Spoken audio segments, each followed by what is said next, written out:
In 1869, amidst the frozen expanse of Siberia, a boy named Mikhail Volkov was born into humble beginnings. Unlike the other children, young Mikhail often wandered alone, studying the world with unnerving intensity. His teenage years were troubled, wild and unpredictable. Mikhail chased pleasures and tested limits that terrified his village. His eyes were unusually intense, giving even adults a strange sense of discomfort. No one imagined that this restless peasant boy would one day walk through the grand halls of imperial power. In his early 20s, a profound change stirred within Mikhail Volkov, triggered by illness or guilt.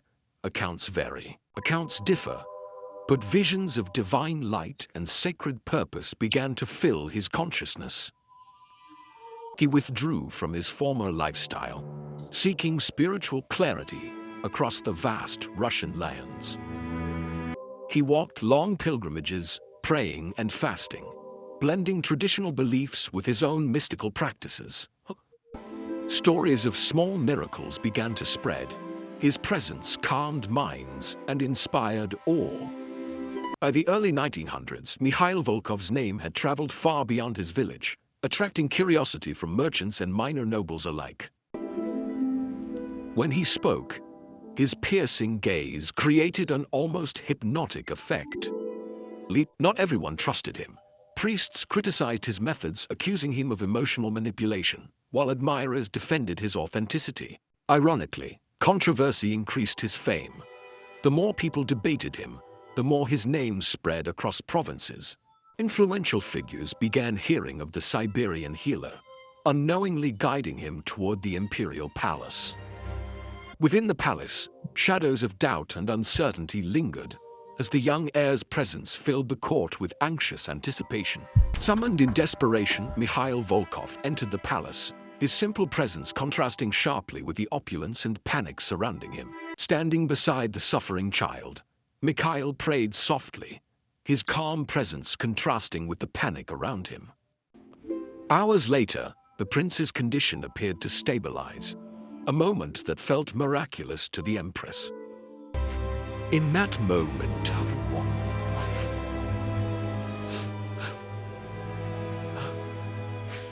from that moment, Mikhail Volkov became more than a wanderer. He was now the empress's trusted spiritual advisor. Many nobles questioned how a simple Siberian peasant could walk freely through the palace halls and gain the emperor's trust. Through calm counsel, Mikhail began influencing decisions, not by decree, but through the empress's trust. As Mikhail's influence grew within the palace, shadows of uncertainty spread outside, reminding all of the fragile balance of power in the empire. In politics, emotional trust proved more powerful than formal authority, and Mikhail Volkov wielded it quietly but effectively. In moments of fear, it was not ministers she called, but Mikhail. His simple robes stood apart from the embroidered garments of the court, an image that quietly unsettled the palace elite. Beyond palace walls, the empire trembled under protest and revolutionary whispers. When ministers failed to convince her, she turned to the mystic. He held no official title, yet his influence shaped decisions at the heart of the empire.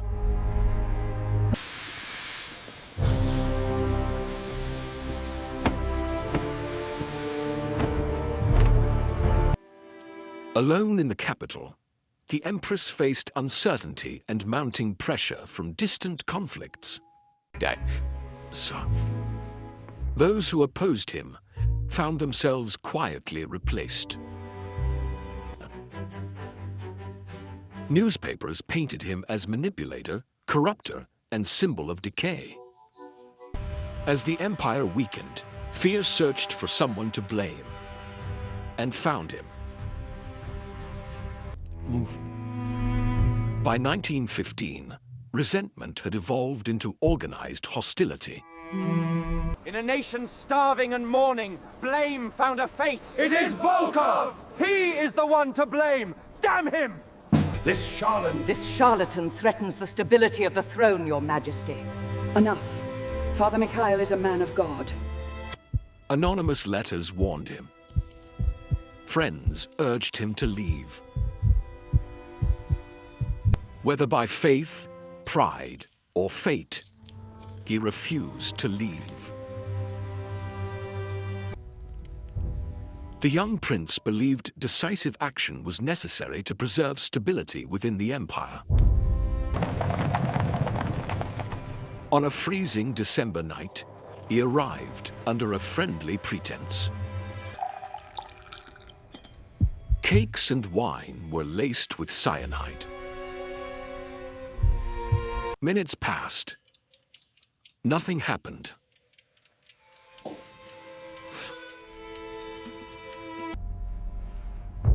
Trembling, he made a choice that would alter the course of the palace forever.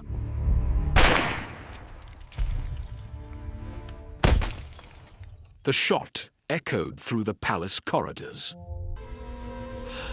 According to legend, he suddenly stirred, defying expectation.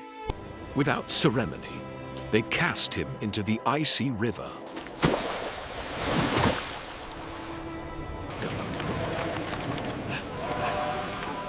Rumors claimed he was still alive when thrown into the river. They believed his death would save Russia. They were wrong. He suddenly stirred, gasping, attempting to rise. Legend in the making. The room held its breath as Mikhail's presence seemed to bend fate itself.